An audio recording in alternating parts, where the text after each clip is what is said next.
Welcome to the Growth Mindset podcast. Today I have Shane Ohly on the podcast, who is the founder of Aurea Events and the race director of all of the events that they run, such as the Dragon's Back, where they do some pretty incredible races across several days, running crazy distances in the mountains and severe amounts of risk, but really amazing adventures for the participants.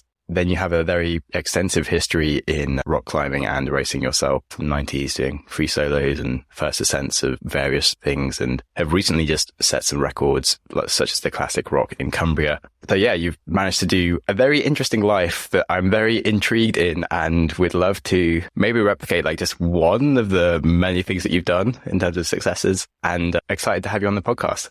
Thank you for inviting me on the podcast. It's great to be here. I'm always intrigued to understand how people started in the direction that they went in. Do you think there was something from like your childhood or just any event that happened when you were younger that kind of put you in this direction? How would you describe your upbringing? Well, in many respects, my upbringing was normal. I had a very happy family home upbringing, but I was always a little bit unhinged, even as a child. And I've always found that expressing myself through exercise has been very important to keeping myself sane. And I didn't appreciate it quite like that as a child and a teenager, but as an adult, as I've reflected on myself in a bit more of a considered fashion, I absolutely see the link between exercise, risk, and good mental health. There's a nature-nurture argument that I think actually quite innately within me is a need to take risk, run and climb and have physical exercise. I completely relate to that statement. I had a therapist for a while and she sort of talked to me about these things. She was like, Sam, I think you just need to make sure that you're doing something kind of crazy each year, just like for your own mental health. And I was like, oh, I've only ever been told that I'm an idiot for doing all these stupid things. And then suddenly having someone be like, this is actually part of you. And then more recently, I've been writing a lot about time and like how you use it and trying to work out why I'm so reliable at exercise and not others. And came to the conclusion that for me, exercise, it doesn't even feel like I'm taking time from other priorities. If I have something to do each day, it doesn't fight the exercise allocation. Like exercise for me is like sleeping or like eating. It just has to be done each day. It just doesn't even enter my brain as like something that I wouldn't do. Whereas anything else that you have to do and you like fret about, that somehow has to fight other things that somehow have to end up in the day. Whereas exercise, it just happens. And I'd like to make that happen for some of the other things that I should take more seriously, but seem to not be able to. But that is who I am, I guess. I would agree with that in terms of sometimes it's easy to prioritize exercise, less easy to prioritize the life admin that needs to happen. Although it's technically very important. So that's how you got into these things. Then how did that get into the career of rock climbing and stuff? Was that something you just were doing a lot as a teenager and at university, and you just happened to be really good at it and could carry on doing it? A little bit. So I discovered rock climbing in my early teens, mid-teens. I wasn't introduced through a club, or I didn't have friends that climbed. I just read a magazine article which had something about climbing in it, and I was like, that's what I want to do. And I already climbed trees, and I was climbing things all the time. And quite literally, I acquired one of my dad's sailing ropes. So this is like a white rope, not a climbing rope. And I persuaded various friends to come rock climbing with me. And we would go to the Cornish coast where I was brought up. And we would find obscure bits of rock. And I would climb up them with this rope tied around my waist and pull up my willing friends behind me. It was really like almost discovering climbing from first principle. Fortunately, I quite quickly met some other climbers. I was taken under the wing of the Land's End Climbing Club, now the Cornwall Climbing Club, and started to get a bit of direction and learn the basics of being safe. And that was kind of my first year of climbing. And then that winter, spent the winter climbing obsessively on a climbing wall. I had no idea of the relative change in my climbing capability and the grade I was making through that winter.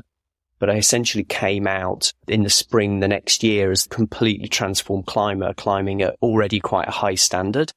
And I think when you're a teenager, probably particularly a teenage male, which is full of energy and bravado, and many people are saying to you, oh, you're really good at this, it's self-perpetuating. So you do more of it, you get better at it. People tell you you're good at it, you want to do more. and then start mixing into that the kind of heady mix of media coverage and magazines wanting to publish pictures of you climbing and write about you. It all creates quite a bit of momentum pretty quickly. So you went to uni and just carried on climbing lots and that was you done? No, I didn't go to university. So I discovered rock climbing during my GCSEs, and it was immediately a battle to actually keep me in school and not to go climbing. I was very much directed by my parents that I needed to do A-levels, and I really didn't want to. I just wanted to go climbing. I had no idea how you'd make that work as a career. I skived my way through sixth form college, mostly going climbing, but did actually get some A-levels, but there was no possibility I was going to university. I just wanted to go climbing. And actually, as I came out of sixth form college, I had my first sponsorship deals as a rock climber. And for the next 3 years, I was able to make my way as a professional rock climber with a bit of modest sponsorship. And it was a fantastic couple of years when all I did was go climbing. And so that was, you said 3 years, and then after that you stopped climbing, you did the other stuff? To be honest, the intensity of the climbing stopped very quickly in my early 20s. And there's always been a business acumen to how I see life. And what I realized very early is that most of the sponsored pro climbers were actually appalling at promoting themselves and supporting their sponsors and being proactive with the media. And, you know, I was never the best climber of my generation, not by a million miles, but I was very good at talking to the media, liaising with sponsors, doing all the wraparound work that is actually what sponsorship is about. And that's kind of what enabled me to get the sponsorship more than anything else. And I was climbing at a high standard. There were some pretty remarkable moments over the years, actually.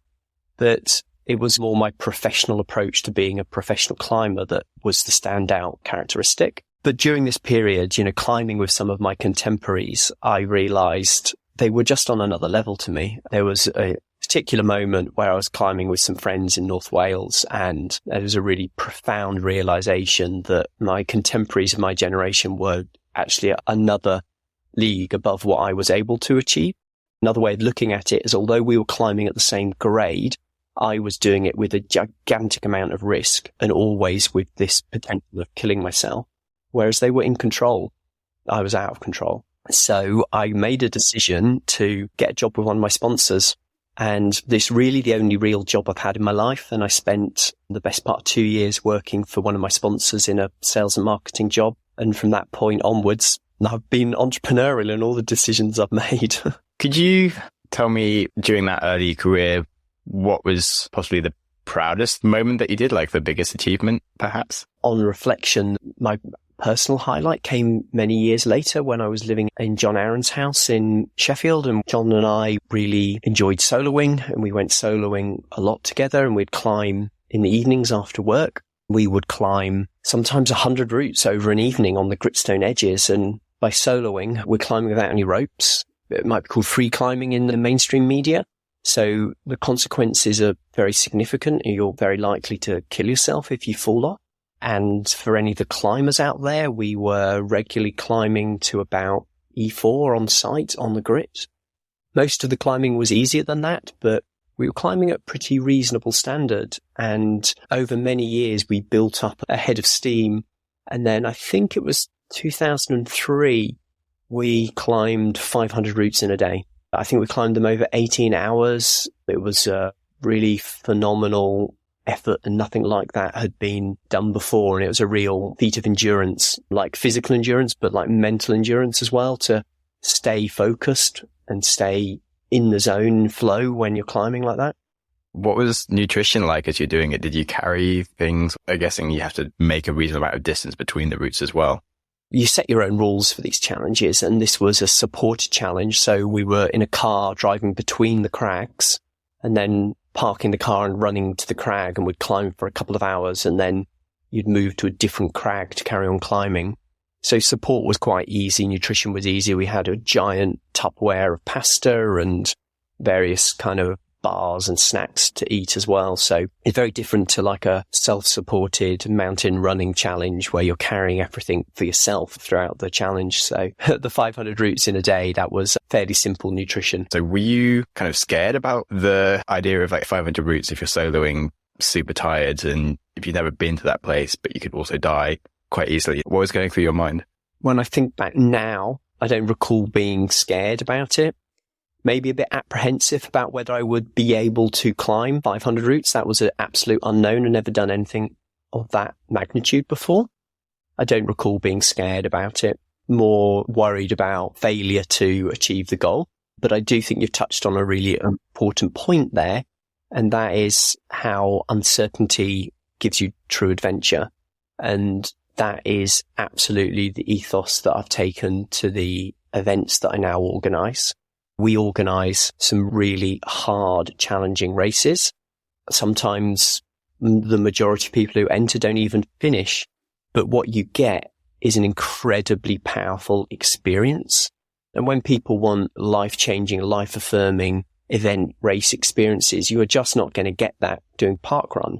You have to go and do something where there is a genuine sense of adventure. And you only get that when there's a bit of jeopardy. And you only get that when there's no uncertainty in the outcome. So you have to have uncertainty. It's absolutely a key ingredient to adventure. That definitely is one of the ones that I struggle with in terms of chaos with you, in terms of the uncertainty of it, but along with the riskiness of also dying.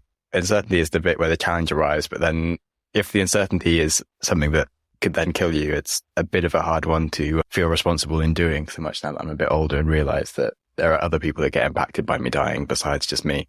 Whereas things like running an ultramarathon, which if you don't finish it, it just sort of shows you what your limits are and it's really nice for you. Whereas not finishing a route because you've fallen off it, because your arm's given up, would suck a bit more. So I think whilst for an individual personal challenge, I'm prepared to accept potential death as an end result of getting it wrong, it's really important to say that it's not like you're going out with a death wish. Far from it. You are prepared to accept a very high level of risk. And it'd be interesting to talk about that soloing mindset in a moment. But in terms of the events that we organise, there's the risk of dying at one of our events is very minimal, I would hope. But the risk of being unable to complete the event because of the physical nature of the challenge, that's pretty high. And that will push people into new places. And they can be uncomfortable places as they find out what their limits are. That can be an incredibly rewarding and enriching experience. That's part of what we do at the events. I think it's one of like the existential points of kind of living is wanting to have like a legacy or whatever. It's also just wanting to live your life knowing that you did all the things that you could do and the stuff that you just don't even know that you could achieve unless you really try and go to like the depths that you haven't explored. I definitely get asked like why bother to do stupid stuff. And I'm like, because I don't want to get to the point where I'm too old and dying and thinking that I've never actually tried. And yeah, it's just really nice that events like yours exist where you can facilitate in a safe way, allowing me to kind of actually be my crazy self and actually do the things that make me me. So thanks.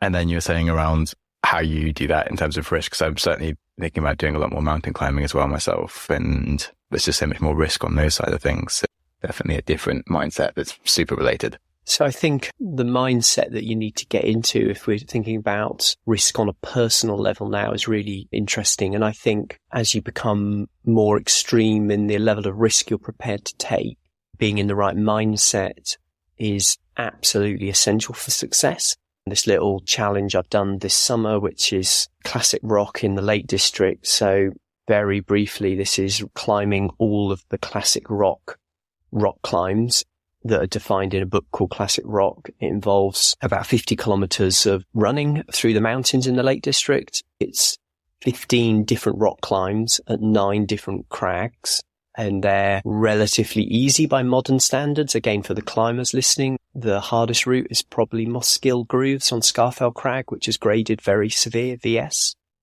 But to try and set a record here, I was soloing again, so there's no ropes, in my fell running shoes. That's fairly unusual approach. And getting into the mindset that that's okay is really important. And I really strongly feel when you're soloing and you're doing it regularly, you need to accept and to have come to terms with the consequences of your actions. You need to have accepted if you fall off, you're going to die. And if you cannot accept that, then you have no place soloing. For the people who don't really think about it, They are the ones that get scared and have those kind of disco leg moments as the adrenaline becomes overwhelming. Those are the people that look sketchy when they're climbing. A good way of looking at it is for anyone who has been climbing, even with a rope, that everyone knows that every now and then your foot will pop off. You'll grab a handhold and you'll get it the wrong way. You won't get it the optimal way, or you'll climb a sequence the wrong way, which makes it harder. And you suddenly find yourself awkwardly placed and off balance because your hands are the wrong way round or something like that. And these are the normal things that happen when you're rock climbing with a rope. And I think some people forget is these are normal things that happen when you are soloing as well. You will read a sequence of holds wrong. Your foot will pop off at some point. And to be the master of your emotions, the master of your fear when that happens, you have to fundamentally accept what you're doing and not be scared by it. So when your foot pops off and you control that, have a bit of body tension, and because you're moving carefully, you've got 3 points of contact, it's not a problem. It doesn't scare you. Doing classic rock this summer, there were moments where my foot popped off. I got my hands the wrong way round, but I was mentally ready for that. And consequently, it wasn't scary. I had a moment where I nearly fell off the Matterhorn, but I was pretty chill about it. Still, it wasn't that level. I definitely concluded that I accepted nearly dying on things, but I figured that for me, soloing, I'm nowhere near the skill anyway. It doesn't really make that much sense, but I still think that I'm probably just never going to bother going down that route. It just feels so centered, and something I struggle with is maybe finding flow, which is why I do these things, and back to the very unhinged nature of our minds from the start. So something else I thought about doing in my life is being a surgeon, because in the kind of moments where everything is life and death, I just find it very peaceful, and you just know what your priorities are exactly. And there's nothing else to really think about besides just doing the important thing. So it's just a space for my head that's really nice. So in that sense, I'm maybe soloing would be perfect for me, but otherwise I'm also there's probably other ways I can maybe satisfy this itch without doing something where I maybe die. Probably also because I'm just never going to be skilled enough, but maybe that's a bad mindset. I think that's why people search for these challenges. And I think most people are searching for some expressive challenge. It's just some people do parkrun, and that's right for them. Some people will go and try and do the Dragon's Back race, and some people will combine ultra running and soloing. There's levels to everything, and there's always somebody who can go one better, always. And it's about finding what works for you, that happy place for you, and not necessarily happy in the moment of the challenge of doing whatever your challenge is. Think about Dragon's Back participants and how physically and emotionally demanding the event is. If you ask them in that moment, could I press an ejector seat button and send them back to the comfort of their home and just end it all? Quite a lot of them would take that option. But when they finish the race and they have that incredible satisfaction of an immense challenge completed, that is priceless. That is what all of that suffering along the way is about.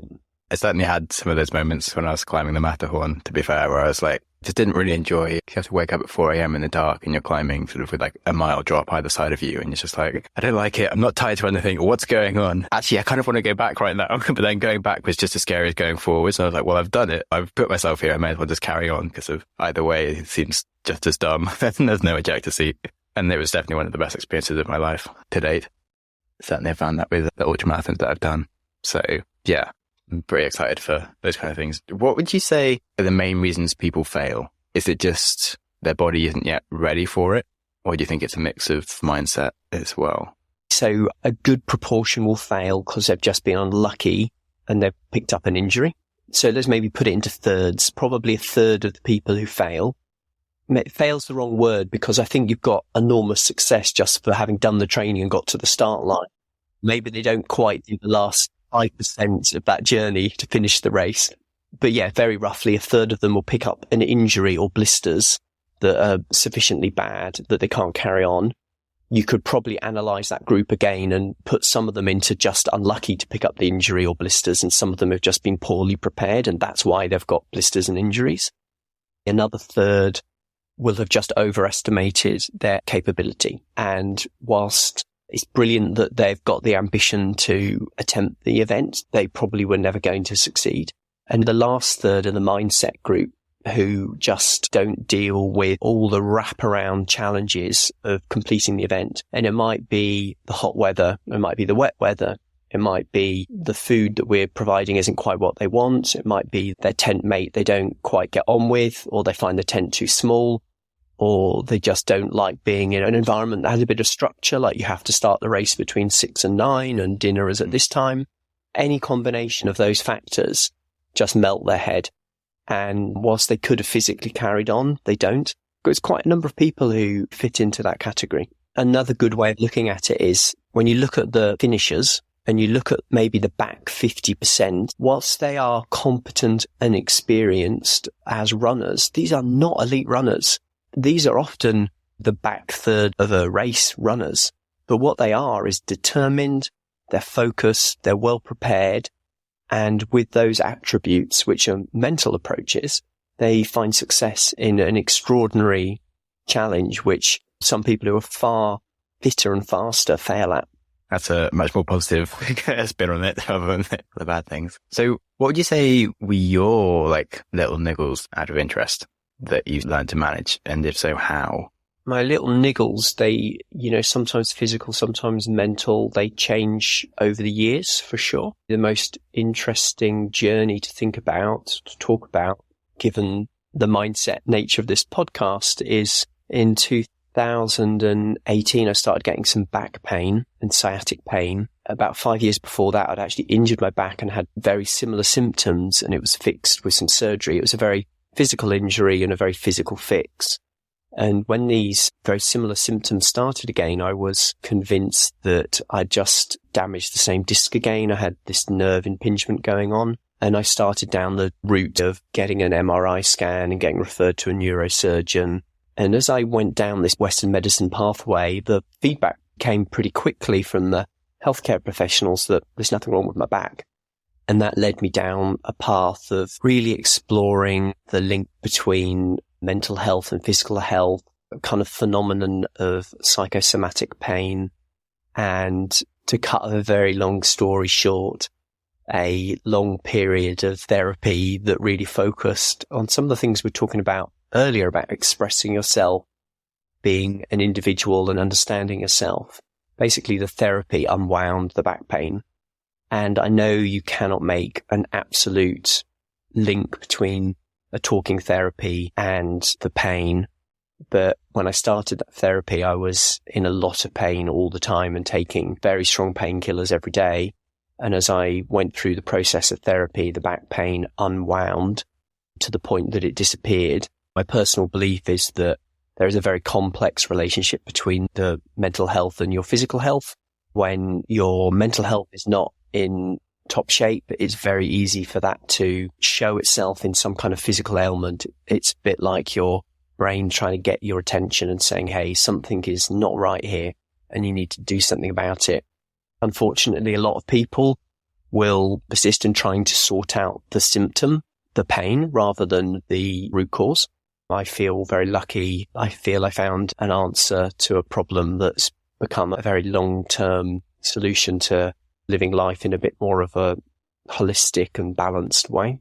I'd really agree with the general sentiment of sort of mental health and other physical ways that it manifests, and the fact that most people should probably go to therapy to sort things, and that we just have a general short-term mind that is just trying to rush to the doctor and fix it quickly, and often that doesn't address the real issues.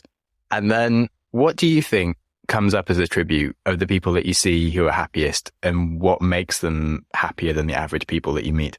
Get comfortable in their own skin, in that they have a good understanding of what makes them happy, what doesn't make them happy. They're comfortable with themselves as an individual and where they are in life, and they're not looking for the next opportunity constantly. I guess they have a sense of satisfaction that's quite internal. So that's probably a neat way to describe those people. Cool. How do you think they got that? Or do you think it was innate? It's different for everybody, isn't it? I think some people just have a natural calmness to their approach to life. And I think other people need to work quite hard to find that. I'd put myself in the work quite hard to find any sense of equilibrium. When I was young, the two things my mum always talks about me is that I was always just really happy and quiet and calm. and always climbing things as like my two main attributes as a toddler, apparently. But since getting older, I think part of like the entrepreneur mindset is you're always aware of things that you can change and improve. So it does make it a bit hard to be satisfied when you're like, it could be better. Although I definitely have acknowledged, compared to a lot of my friends, I am way more peaceful and happy. And having seen how many people do get depressed and have other issues that I haven't really felt, but it does intrigue me. So I guess I'm also just more curious about like how to get there. But on the subject of business, how did you go from having a job to starting one of the coolest companies, as far as I'm concerned, on the planet? And I'd really love to know like the story of how you put on your first race and what happened. Okay. So I had an early business I started in my early 20s called Planet Fear that ultimately went bust after 7 years of running it. And that was a very painful, elemental learning experience for me about how not to run a business. As a result of that, I found myself suddenly without a focus and a bit of day work to do. I was like a free agent, having been really tied to running this first business. So Planet Fear was a .com era bricks and clicks adventure sport kind of website, retailer, publisher, holiday provider. It was climbing, mountain biking, running, core adventure sports. And we had an online shop. We had a physical shop in Sheffield. And the essential business model was publish content for free. We were too ambitious for what we wanted to do, and we overreached in a critical period. And as many entrepreneurs learn, cash is king, and we had a very rapid period of growth and ran out of cash. It was a fairly harsh, brutal lesson to learn, to see something you'd worked so hard to build to fail. But something positive came out of it. I ended up doing some years of consultancy work in the outdoor trade, generally sales, marketing, product development stuff, very ad hoc group of brands that I worked with, but many different brands as well. And one of the brands, this is the serendipitous moment, was Berghaus, and they had an idea to create their own event, which Berghaus would own, rather than them sponsoring an event and I guess enriching, if you can call it that, event organizers. And whilst they had some good ideas, they were smart enough to realize that before maybe they commit to this course of action, maybe getting an external opinion on it would be a good idea. And so they literally 2 days of consultancy to just sense check their event plans. And I basically said to them, you're an apparel business. I think you would be a big step into the unknown to try and create and manage and own your own event. And I think you should sponsor stuff. Just you need to make slightly different decisions about how you sponsor things. And by the way, would you like to sponsor the Dragon's Back? So during the days that I was doing this work for Berghaus, I was reading this absolutely iconic fell running book called Feet in the Clouds. And it has this amazing chapter about the original 1992 Dragon's Back race. And the race happened once. It became absolutely legendary. It entered fell and ultra running kind of legendary status folklore because it was incredibly tough. It was really the only race of its type at the time in 1992. And the outright winner as a mixed pair was Helen Whitaker and Martin Stone. And so Helen, running with Martin, beat many of the best ultra runners in the world. So it's one of those rare examples when you have an outright female winner of a race. As I was doing this work for Berghaus, I realized next year would be the 20th anniversary from the original race, so 2012. And I suggested to them that I could resurrect this event, and would they like to sponsor it? And they pretty much said yes, that then and there. So I had the gem of an idea and a sponsor. I did have some experience of organizing races. So during this kind of ad hoc period of consultancy work, I did quite a lot of work for Rat Race Adventure and organized some of their events. And that was a fantastic period of learning for me. And so I went into Dragon's Back Race with some experience, but actually quite naive about what I had actually taken on. The logistics of Dragon's Back are absolutely phenomenal. It's a very complex event to deliver. And over the next 12 months, prepared to do the first event, I just kept uncovering challenge and problem one after the other. But we did do the first event and it went pretty well. And it was the foundation stone for the whole business. I'm so glad I asked. That's really interesting, and serendipity is a fabulous thing. But also sounds like you just have been putting all the right things together in terms of your experience and places to just be able to like seize the opportunity. I didn't come into it as a novice. Over 10 years later, I feel like I'm a pretty competent, experienced race director. But back then, I kind of just about knew enough to know what I didn't know, but only just. Yeah. Did you have like a mission in general that you wanted to get to? Was it just sort of really intrigued by the original Dragon's Back and wanting to recreate that and start stuff? And did you have a plan for a business that it would become afterwards? Or was it actually this would be sick to organize and maybe it would be like a 2-3 year project? I just thought Dragon's Back, resurrect that. That'll keep me busy for 18 months. Why not? Sounds like a great challenge. And I really like personal challenges that I have a chance of failing at. And I thought this is going to be really hard to pull off. And I really like the idea of having a challenge to keep me occupied and really fulfilled and focused. A part of this story as well is just before I started really working on Dragon's Back, I had just finished a very intense period of consultancy work for Innovate, fell and trail running shoe brand. And at that point, I was leading their marketing team, but as an external consultant. And it was a fantastic period to work for Innovate because they were expanding and growing so quickly. Everything was going right for the brand in many ways. I mean, there were challenges, but it was a very exciting period. And I'd managed to save a reasonable amount of money doing that work. And when I started on Dragon's Back, I basically had enough money in the bank to pay myself or not to work for a year or so. And I thought, why not? Let's do Dragon's Back. Let's create something new. So I was able to focus really 100% on the Dragon's Back and try to put in place those building blocks. It's another thing I guess we haven't spoken too much about with risk, but it's a lot easier to do big things like sort of starting a business and stuff when you kind of have a bit more of a safety net or like the capacity to take risk. I guess if you didn't have finances for a year trying to start it would have been a bit more difficult and things. Actually, the first Dragon's Back was a financial failure. I can remember it lost £12,000. And I got to the end of the event, having organised the event, hadn't paid myself a penny. So this is a financial failure without paying for any time. It was a bit of a shock, a bit of a wake-up call about how difficult it is to deliver a live event with many elements that are outside of your control. And that, I think anyone who organises events, particularly trying to do them professionally, will understand exactly where I'm coming from. You spoke at the start about your ability with more like being able to talk to sponsors and organising things. And then now we're doing race directing. In terms of now growing it to what it is, because like the Dragon's Back is, I think it like sells out and is not exactly a cheap thing to go and do these days. So I'm guessing it's pretty successful. Like, how did you change that? Do you think it was just mostly like a marketing effort to make it something that like connected with people and just like general business philosophies and things? Like, how did you go from a thing that was making a loss to turning it around and growing a business, doing multiple events that if you were still doing the same mistakes would be making even less money?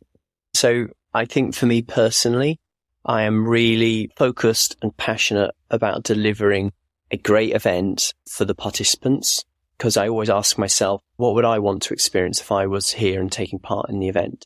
When we have to make decisions about delivering the event and costs and operational matters, I will generally spend more money to make the event better rather than go, you know what, this is the target net profit we're trying to make. We just have to not spend any money. I'm not the right person actually to optimize profit in my own business because I'm trying to create something that is world class. That's my goal. That's pretty hard to do and maximize profit. Just to add to that, I think participants though will come back and through word of mouth, and our marketing so far has essentially been word of mouth in that people come, most of them have a good time. Most of them recognize the quality and the exceptional nature of what we're doing, and they tell their friends. That's where the growth has come from. Is there any piece of life advice that you were given by a mentor that you like really took on with like, this has changed how I think about the world? Being true to your values is really important. It's something that I think about pretty much every day. in terms of how I interact with my employees, my participants, stranger in the street. It's really important that you do that with integrity and honesty. That's definitely important. And back to the earlier question of what makes people happy, I think being true to your values and knowing who you are is one of those essential things. So good that ties up. What's one of your earliest ever memories? Probably playing with my two younger brothers who are twins, and we just spent so much time playing together as kids. Here's a very early memory. I can absolutely remember being sent off to school for my first day of school and being very upset about this and being kind of dragged kicking and screaming from the family car and looking back and seeing my two younger brothers pulling faces at me because they were staying at home and I was going off to school. Nice. Thanks for sharing. And then finally, what's one of the kindest things that someone has done for you recently or ever, if something comes to mind? Wow, kindest things. I think I'm very lucky that I've got a fantastic wife, Heather, who has been incredibly supportive of the highs and lows of Shane as a person. Like the stress that I asked her kind of implicitly to undertake or deal with when I'm got projects like classic rock and I'm going out wondering whether my shoes are tight enough to go soloing in and she's wondering whether I'm going to survive the day. That's quite a lot to ask of somebody. So that ongoing 24/7 support is pretty kind, pretty impressive. Lucky you, and I'm very grateful you've found someone like that. That's amazing. Yeah, thanks so much for such a fascinating interview. It's been really cool to learn about all the different things you've been up to, and congratulations on living an interesting life of exploration and adventure. Thank you, Sam. I've enjoyed the interview with you, and I hope the listeners enjoy listening to it. Yeah, I'm sure they will. Cheers. That's a wrap. And thanks so much for Shane coming on the show and sharing his extensive wisdom from a life of doing a lot of cool stuff. And finally, if you want to enjoy your life, that starts with enjoying today. So be nice to yourself and be nice to someone else. And have a great week.